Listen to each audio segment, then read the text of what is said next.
A reading from the Holy Gospel according to Saint Matthew.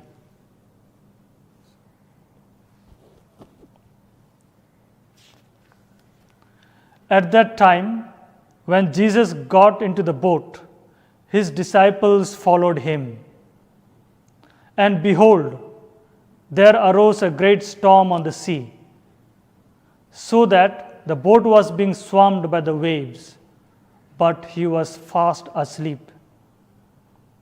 And they went and woke him, saying, "Save us, Lord, we are perishing."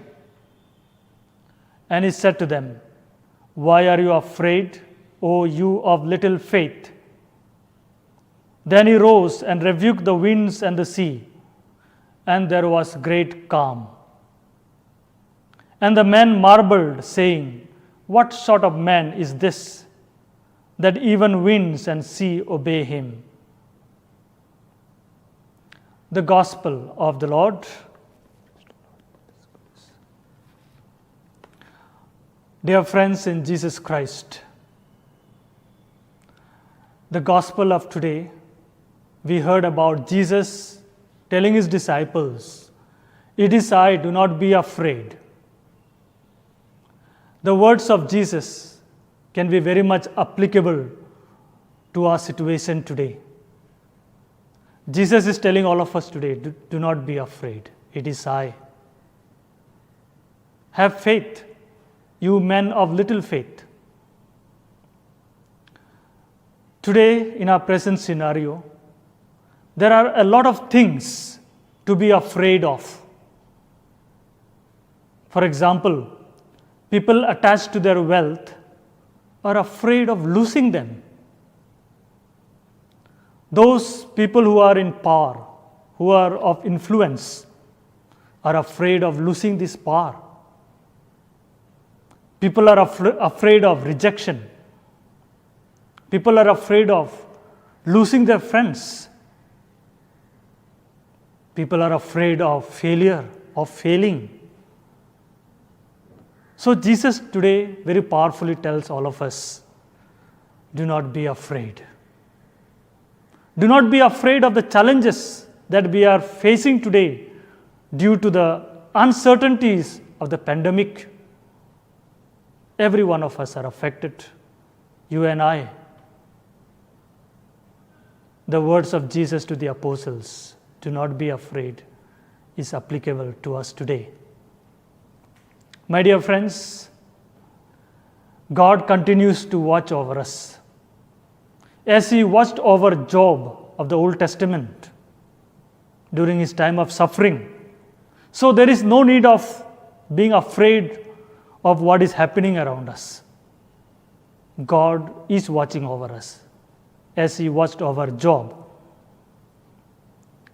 We know very beautifully, after the crucifixion and death of Jesus, all the apostles were huddled up in the upper room, locked behind doors, sad, frightened. Everyone was afraid. Jesus did not want them to live in that condition. And that's why Jesus gives them courage to act even in the face of their fears.